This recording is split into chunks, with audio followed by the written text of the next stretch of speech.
Hello everyone, I hope you all are fine and studying your material related to NET GRF. Okay students, in previous class we were discussed about the environmental biology. ठीक है, हमने पढ़ा था उसमें ecosystem, ecology, food chain, food web. ठीक है, तो अब हम उसमें फर्दर टॉपिक जो है आगे लेंगे. उससे पहले मैं आपको बता दूं कि प्रीवियस एक जो क्लास में हमने पिरामिड्स के बारे में पढ़ा था. ठीक है, तो जो पिरामिड्स हैं, जो इकोलॉजिकल पिरामिड्स हैं आपके, पिरामिड ऑफ बायोमास, नंबर, ठीक है, एनर्जी, वो जो है वो किसने दिए थे? एल्टोन ने दिए थे. ठीक है, इसलिए उनको एल्टोनियन पिरामिड्स भी बोलते हैं. ठीक है, ये एक पॉइंट रह गया था. Next we will study about two terms, ecotone and edge effect. ठीक है, इकोटोन और एज इफेक्ट. इकोटोन क्या होता है?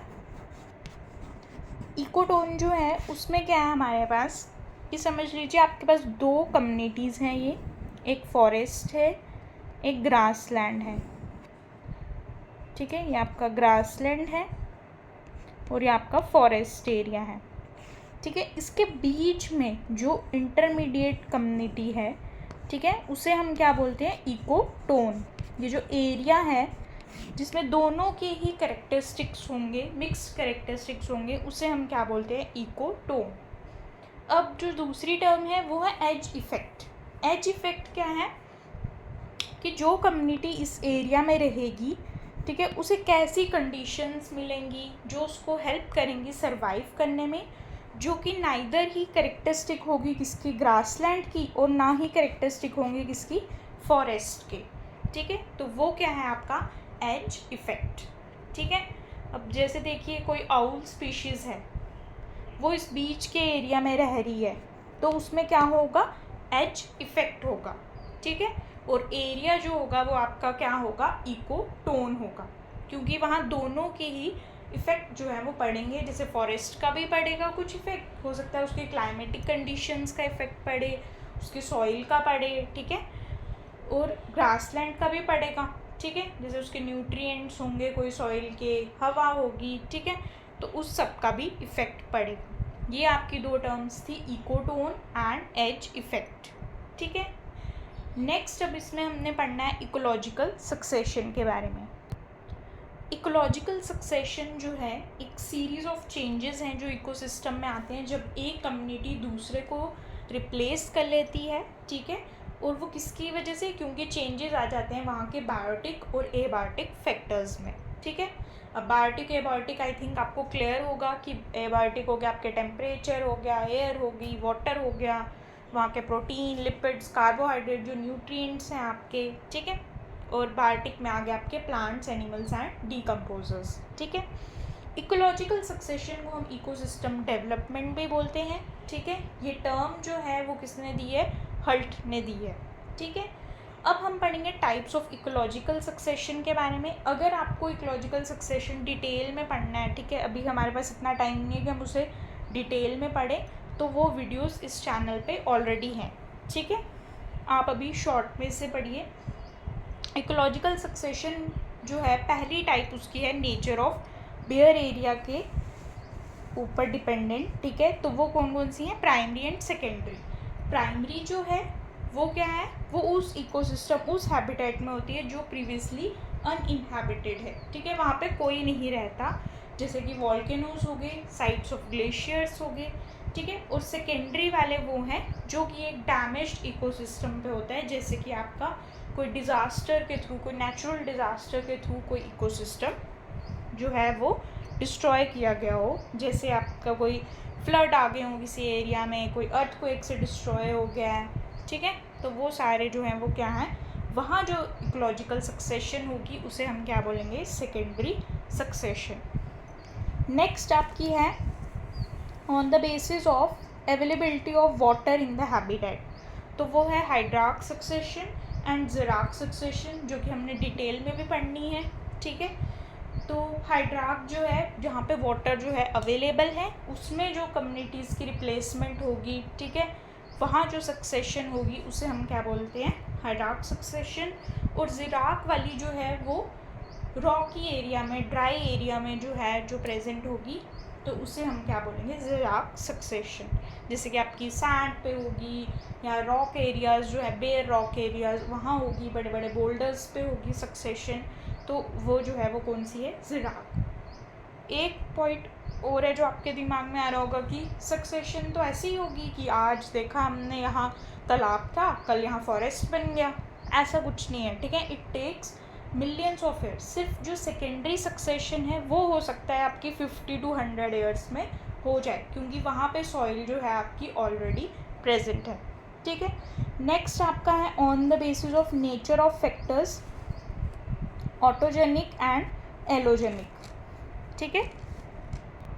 ऑटोजेनिक सक्सेशन वो होती है जो उन चेंजेस के वजह से हो जो कि ऑर्गेनिज्म ले आता है विद इन द कम्युनिटी, ठीक है। वहीं पे जो ऑर्गेनिज्म प्रेजेंट है उस कम्युनिटी में, वही अगर सक्सेशन ले आए तो उसे हम क्या बोलते हैं, ऑटोजेनिक सक्सेशन, ठीक है। जैसे आपकी अबंडेंट एग्रीकल्चर फील्ड है, उससे कोई मैच्योर जो है फॉरेस्ट या वो बन जाए, ग्रासलैंड एरिया बन जाए, तो वो क्या है आपका ऑटोजेनिक सक्सेशन, ठीक है।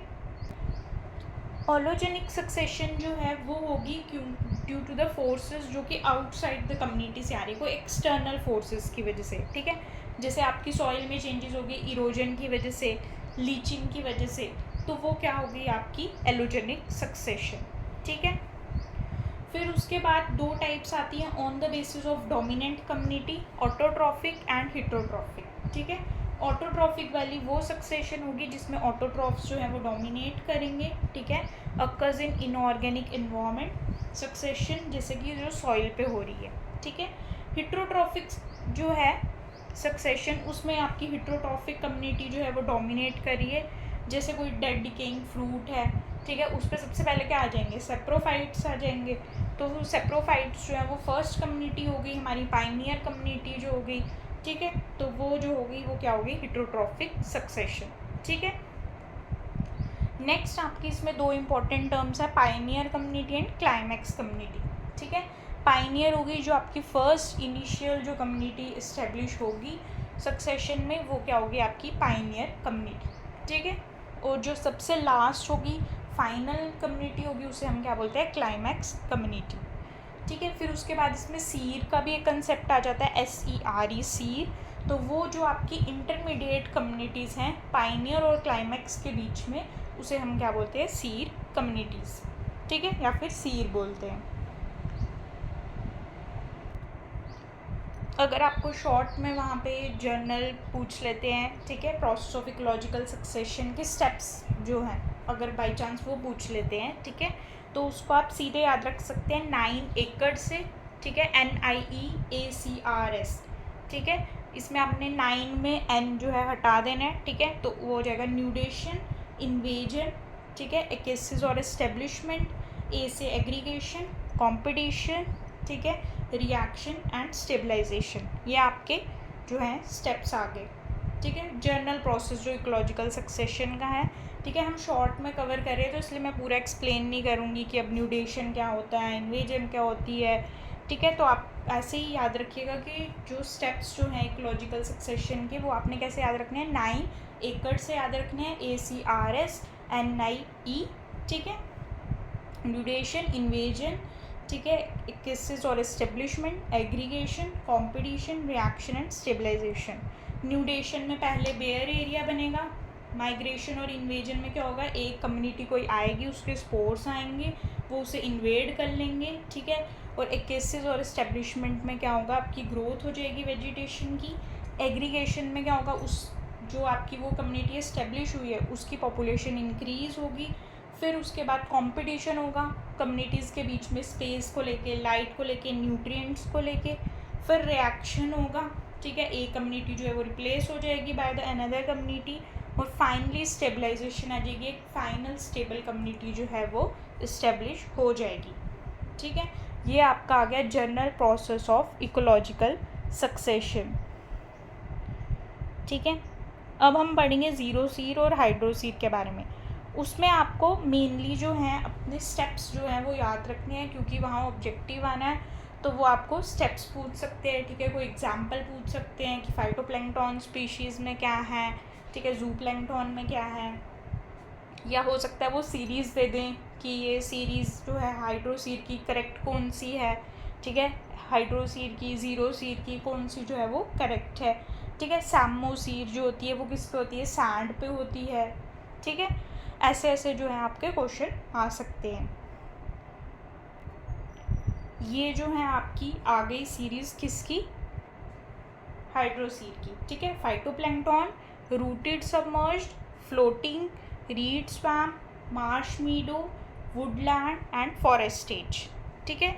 ये आपकी पूरी सीरीज वाइज, नंबर वाइज जैसे भी आप बोल सकते हैं, ठीक है। सबसे पहले फाइटोप्लैंक्टन आते हैं, फिर उसके बाद आपके रूटेड सबमर्ज्ड आएंगे, फिर फ्लोटिंग आएंगे, फिर रीड स्वैम्प आएगी, फिर मार्श मीडो आएगा, फिर वुडलैंड आएगा और एंड में आपका फॉरेस्ट स्टेज आएगी। ये ज़ीरोसीर की स्टेजेस हैं, 7 स्टेजेस, ठीक है। सॉरी, ज़ीरोसीर नहीं, हाइड्रोसीर की स्टेजेस हैं ये।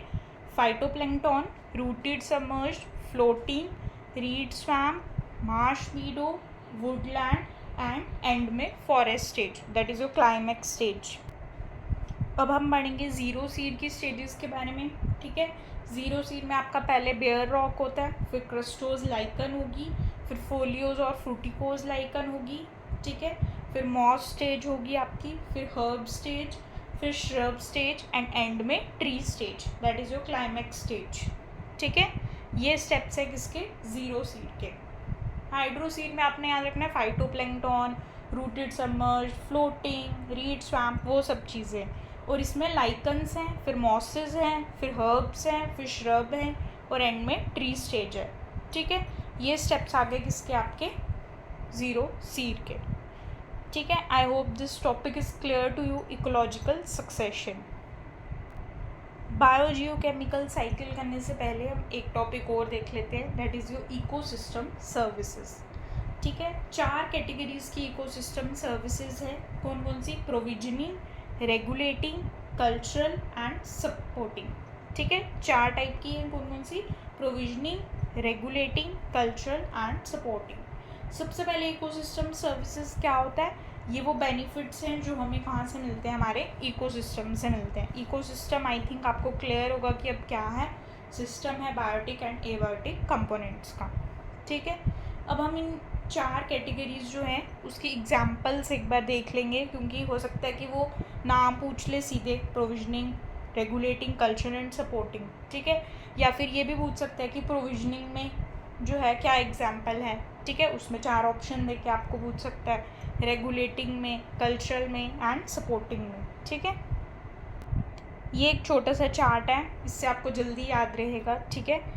सबसे पहले प्रोविजनिंग में देखिए आप, प्रोविजनिंग में क्या है, फूड मिल रहा है आपको, एनर्जी, ठीक है, raw materials and fresh water, ठीक है। प्रोविजनिंग में 4 चीज़ें हैं, food, energy, raw materials and fresh water, ठीक है।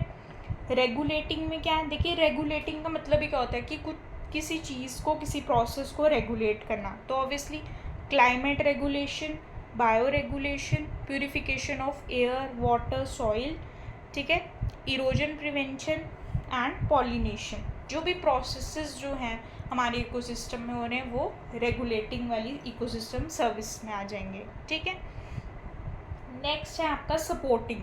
अब वो किस में एक सपोर्टिंग रोल जो है वो प्ले कर रहा है, जैसे फोटोसिंथेसिस में, सॉइल फॉर्मेशन में, न्यूट्रिएंट साइक्लिंग में, तो उसमें क्या है, इकोसिस्टम जो है सपोर्टिंग हमारी सर्विस प्रोवाइड कर रहा है, ठीक है।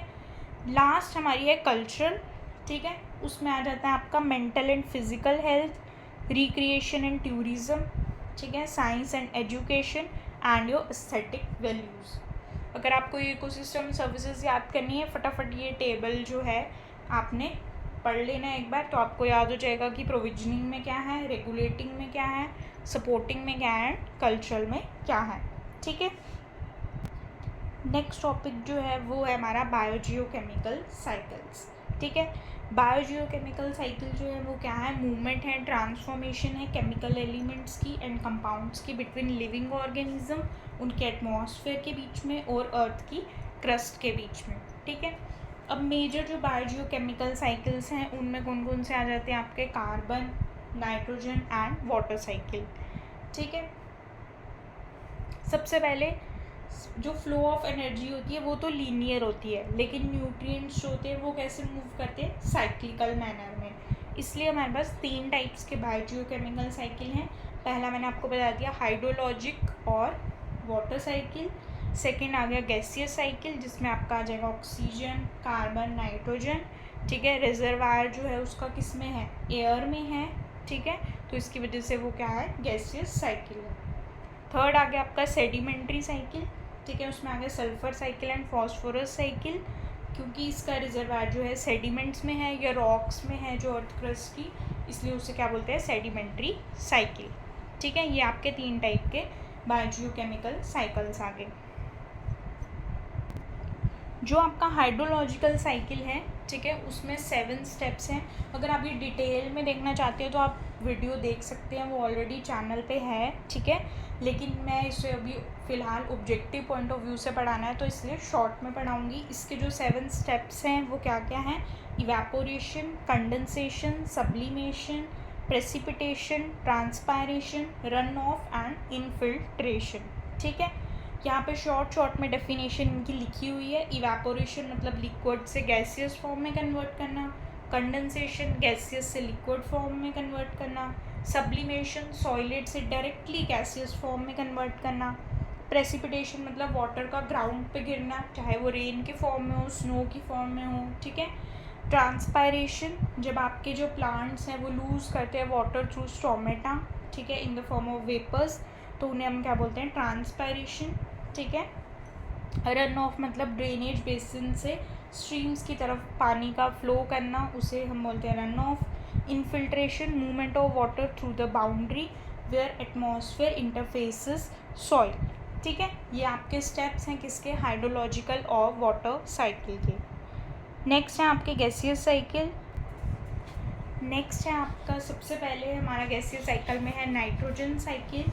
ठीक है, हमें पता है कि 79% जो है नाइट्रोजन जो है हमारे एटमॉस्फेयर में प्रेजेंट है। ठीक है, एटमॉस्फेयर का सबसे मेजर कंपोनेंट जो है हमारा क्या है, नाइट्रोजन है। ठीक है, अच्छा, फिर इसके जो स्टेप्स हैं वो कौन कौन से हैं नाइट्रोजन साइकिल के, nitrogen fixation, nitrification, assimilation, ammonification and denitrification. ठीक है, नाइट्रोजन फिक्सेशन जो होती है ना आपकी, एक तो गैसियस, इसमें क्या होता है कि गैसियस नाइट्रोजन जो है वो किस में कन्वर्ट हो जाती है, अमोनिया में। ठीक है, और होती किस किस प्रोसेस से, 3 प्रोसेस से हो सकती है। एटमॉस्फेरिक फिक्सेशन हो सकती है, इंडस्ट्रियल हो सकती है, and third is your bacterial fixation. ठीक है, एटमॉस्फेरिक जो है वो कैसे होगी, लाइटनिंग के थ्रू, कंबशन और वॉल्केनिक एक्टिविटी। ठीक है, जैसे आपको यहाँ दिख भी रहा होगा कि हमने यहाँ दिखाया है साइकिल में फिक्सेशन हो रही है नाइट्रोजन की। ठीक है, तो वो जो है वो एटमॉस्फेरिक भी हो सकती है, इंडस्ट्रियल भी हो सकती है और बैक्टीरियल भी। इंडस्ट्रियल जो है वो किस में होती है, हाई टेम्परेचर और हाई प्रेशर के अंडर होती है। ठीक है, कितना टेम्परेचर, 400 डिग्री सेल्सियस, और कितना प्रेशर, 200 एटमॉस्फेयर। ठीक है, और बैक्टीरियल फिक्सेशन जो है वो कैसे होती है, राइजोबियम से भी हो सकती है, ब्लू ग्रीन एल्गी से भी हो सकती है। अगर हम सिम्बियोटिक की बात करें तो वो लेग्यूम्स में, जैसे आपको पता है राइजोबियम जो बैक्टीरिया वो फिक्स करता है नाइट्रोजन को। ठीक है, अब जो है ऑल्टरनेट्स भी ढूंढे जा रहे हैं कि एक ऑर्गेनली ऐसी बना दी जाए सेल में, प्लांट सेल में, जो क्या कर सके, नाइट्रोजन को फिक्स कर सके। ठीक है, नॉन सिम्बियोटिक में आ गया आपके एनाबेना, एजोटोबैक्टर, क्लोस्ट्रीडियम। ठीक है, नाइट्रिफिकेशन जो प्रोसेस है, सेकंड प्रोसेस नाइट्रिफिकेशन, उसमें आपका क्या होता है कि जो अमोनिया है वो किस में कन्वर्ट हो जाता है, नाइट्राइट या फिर नाइट्रेट में। ठीक है, आप देख भी सकते हैं यहाँ डायग्राम में फिक्सेशन हो रही है जो नाइट्रिफिकेशन है। ठीक है, और वो बैक्टीरिया कौन कौन से कैरी आउट करते हैं, नाइट्रोसोमनास, नाइट्रोसोकोकस, नाइट्रोस्पिरा, नाइट्रोसोलोबस। ठीक है, ये अमोनिया को कन्वर्ट करते हैं किस में, नाइट्राइट में। और नाइट्राइट जो है वो नाइट्रेट में कन्वर्ट होता है किसके थ्रू, नाइट्रोबैक्टर, नाइट्रोकोकस, नाइट्रोस्पिना। ठीक है, फिर नेक्स्ट प्रोसेस आता है आपका एसिमिलेशन का। इसमें क्या होता है, nitrate converted into organic molecule, जैसे कि प्रोटीन्स हो गए, डीएनए, आरएनए। आपको पता है नाइट्रोजन साइकिल जो है सबसे इम्पॉर्टेंट है इसमें से, ठीक है। उसमें से क्वेश्चन आने के चांसेस हैं, जैसे बैक्टीरिया आ सकते हैं, स्टेप्स आ सकते हैं कि नाइट्रिफिकेशन क्या होता है, एसिमिलेशन क्या होता है, ठीक है। तो जो एसिमिलेशन है उसमें क्या होगा, नाइट्रेट कन्वर्ट होगा ऑर्गेनिक मॉलिक्यूल्स में, जैसे कि प्रोटीन्स, डीएनए, आरएनए, ठीक है। नेक्स्ट प्रोसेस है आपका अमोनिफिकेशन, ठीक है। अमोनिफिकेशन में क्या होता है, नाइट्रोजन जो ऑर्गेनिक मैटर में, जो हमने अभी पढ़ा कि डीएनए, आरएनए, वो रिलीज बैक हो जाएगा into the soil as urea या फिर यूरिक एसिड, जो वेस्ट प्रोडक्ट्स होते हैं हमारे, ठीक है, ऑर्गेनिज्म के, एनिमल्स के, ठीक है। डीकम्पोजर टर्न बैक कर देते हैं उनको किस में, अमोनियम में, ठीक है। डीनाइट्रिफिकेशन क्या हो गया, process of turning nitrate into gaseous nitrogen, ठीक है। और ये कौन करता है, सीडोमोनास बैक्टीरिया, थायोबैसिलस डीनाइट्रिफिकेंस, ठीक है, माइक्रोकोकस डीनाइट्रिफिकेंस, ठीक है। ये सारे बैक्टीरिया जो हैं क्या करते हैं, नाइट्रेट को कन्वर्ट कर देते हैं किस में, गैसियस नाइट्रोजन में, ठीक है। तो ये सारे स्टेप्स है किसके, नाइट्रोजन साइकिल के। I hope this is clear to you. Next is your oxygen cycle, ठीक है। ये ईजीएस्ट साइकिल है और इसमें आज सच क्या पता क्वेश्चन नहीं आए, तो इसलिए हम इसे ज़्यादा टाइम नहीं देंगे, ठीक है। इसमें दो मेन प्रोसेस होते हैं, फोटोसिंथेसिस एंड रेस्पिरेशन, ठीक है। फोटोसिंथेसिस से जो है क्या होगा, पहले रेस्पिरेशन से इसको प्लांट्स और एनिमल्स लेंगे, ठीक है, और फिर फोटोसिंथेसिस के थ्रू जो है ये दोबारा जो है कहाँ जाएगा, हमारे एटमॉस्फेयर में आ जाएगा, ठीक है। तो ये जो है आपका क्या हो गया, ऑक्सीजन साइकिल। इसलिए इसमें कोई इतना मेन नहीं है, अगर ये आ सकता है कि कौन कौन से प्रोसेस होते हैं, तो फोटोसिंथेसिस एंड रेस्पिरेशन, ठीक है। मेन आपका नाइट्रोजन साइकिल है, वो आपको पढ़ना ज़रूरी है, ठीक है। उसके सारे स्टेप्स जो हैं वो याद रखना ज़रूरी है, उसके ऑर्गेनिजम्स जो हैं वो याद रखना ज़रूरी है, ठीक है। नेक्स्ट है आपका कार्बन साइकिल, ठीक है। कार्बन साइकिल जो है उसमें 4 प्रोसेसेस होते हैं, ठीक है। जैसे हमने ऑक्सीजन में पढ़ा 2 होते हैं, फोटोसिंथेसिस एंड रेस्पिरेशन, वो कार्बन में भी हैं, ठीक है। बस इसमें 2 और कौन से इंक्लूडेड हैं, डीकम्पोजिशन एंड कंबशन, ठीक है। डीकम्पोजिशन की वजह से ये क्या होगा, जो आपकी कार्बन डाइऑक्साइड है वो एटमॉस्फेयर में आएगी, ठीक है। कंबशन जब आप कुछ जलाएंगे, ठीक है, in the presence of oxygen, तो उससे क्या होगा, कार्बन डाइऑक्साइड रिलीज़ होगी, ठीक है। चाहे फॉसिल फ्यूल्स जलाएं, ठीक है, वुड वगैरह जलाएं, तो उससे क्या होगा, आपकी कार्बन डाइऑक्साइड रिलीज़ होगी, ठीक है। बाकी फोटोसिंथेसिस और रेस्पिरेशन का प्रोसेस वैसे ही है। फोटोसिंथेसिस में प्लांट्स कार्बन डाइऑक्साइड को लेंगे और रेस्पिरेशन के दौरान वो उसे रिलीज़ करेंगे, ठीक है। तो ये आ गया आपका कार्बन साइकिल। इसमें 4 प्रोसेसेस है, कौन कौन से, photosynthesis, respiration, decomposition and combustion. अब आ जाते हैं आपके सेडिमेंट्री साइकिल्स, ठीक है। उसमें पहले आ गया आपका सल्फर साइकिल। सल्फर साइकिल जो है उसमें 3 स्टेप्स होते हैं, ठीक है। Oxidation, reduction of sulphates and decomposition, 3 processes हैं जो मेन है सल्फर साइकिल के। आप देख सकते हो सबसे पहले बैक्टीरियल ऑक्सीडेशन है, ठीक है, तो सल्फेट्स बन गए, फिर उनकी रिडक्शन है, ठीक है, सेकेंड प्रोसेस, तो प्लांट्स ने कंज्यूम कर लिया, फिर हर्बीवोर्स ने, फिर कार्निवोर्स ने, ठीक है। फिर उसके बाद इन तीनों का डेड ऑर्गेनिक मैटर जो है उसकी क्या होगी, माइक्रोबियल डिग्रेडेशन होगी, तो आपका क्या बन जाता है यहाँ पे, हाइड्रोजन सल्फाइड बन जाता है, ठीक है। फिर उसके बाद जो है हाइड्रोजन सल्फाइड के ऊपर बेगियोटा एक बैक्टीरिया एक्ट करता है, तो वो सल्फ़र रिलीज़ कर देता है दोबारा सॉइल में, ठीक है। क्योंकि ये सॉइल और सेडिमेंट्स में मिलते हैं, इसलिए इनका जो है मेन सोर्स जो है सेडिमेंट्स हैं, तो इसलिए इनको साइकिल को हम क्या बोलते हैं, सेडिमेंट्री। ये क्वेश्चन भी आ सकता है आपको कि इनमें से सेडिमेंट्री साइकिल कौन सा है, ठीक है, गैसियस साइकिल कौन सा है, वो भी आ सकता है, ठीक है। तो सल्फर साइकिल में हमारे 3 प्रोसेस आ गए, oxidation, reduction of sulphates and decomposition, ठीक है। नेक्स्ट आ गया आपका फॉस्फोरस साइकिल, ठीक है। तो जो फॉस्फोरस साइकिल है उसमें हमारे क्या क्या स्टेप्स आ जाते हैं, पहला आ जाता है वेदरिंग, दूसरा आ जाता है absorption by plants, absorption by animals and decomposition. ठीक है। फॉस्फोरस साइकिल में हमारे पास क्या क्या आ जाता है, वेदरिंग, क्योंकि इनका सोर्स जो है क्या है, रॉक है। यहाँ पे आपको देख सकते हैं आप, रॉक है, ठीक है। तो जो रॉक्स है उनकी वेदरिंग होगी तो फॉस्फेट रिलीज़ हुए।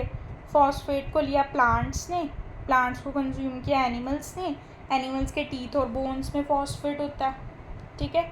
तो फिर वो जब उनकी वेस्ट हुआ, डेथ हो गई उनकी, डिकम्पोजर्स ने एक्ट किया और फॉस्फेट दोबारा रिलीज़ कर दिया, ठीक है। एक तो ये पूरा साइकिल आ गया हमारा।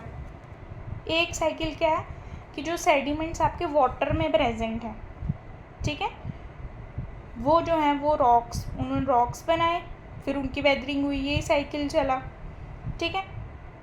दूसरा क्या है, फॉस्फेट मिले, उनके ऊपर एक जगह हमने पढ़ा कि प्लांट्स ने फीड किया, एक जगह क्या हुआ, प्लांट्स ने एब्जॉर्ब किया, कहाँ से, सीवीड्स वाले प्लांट्स ने, ठीक है। तो सीवीड्स वाले प्लांट्स को एक्वेटिक एनिमल्स ने खा लिया। एक्वेटिक एनिमल्स पे किसने फीड किया, सी बर्ड्स ने। उन्होंने जो वेस्ट प्रोडक्ट रिलीज़ किया जिसे गुआनो बोलते हैं, जब वो रिलीज़ हुआ, उसकी जब माइनिंग हुई तो हमारे क्या हो गए, फॉस्फेट्स जो है वो रिलीज़ हुए। एक साइकिल ये भी है फॉस्फोरस साइकिल का, ठीक है। तो ये आपके स्टेप्स आ गए, वेदरिंग आ गया, एब्जॉर्प्शन बाय प्लांट्स आ गया, एब्जॉर्प्शन बाय एनिमल्स आ गया, डीकम्पोजिशन आ गया, तो आपका फॉस्फोरस साइकिल जो है वो कंप्लीट हो गया, ठीक है। तो ये थे आपके सारे biogeochemical cycles, phosphorus, sulphur, nitrogen, oxygen, carbon and water cycle. I hope this is clear to you, ठीक है। ये आपके दो जो हैं सब यूनिट्स मैंने कंप्लीट कर दिए एनवायरमेंटल बायोलॉजी के, ठीक है। अब हम नेक्स्ट वीडियो में पढ़ेंगे फर्दर, तो आप अपनी तैयारी जारी रखिए और ये वीडियोस भी देखते रहिए। Thank you.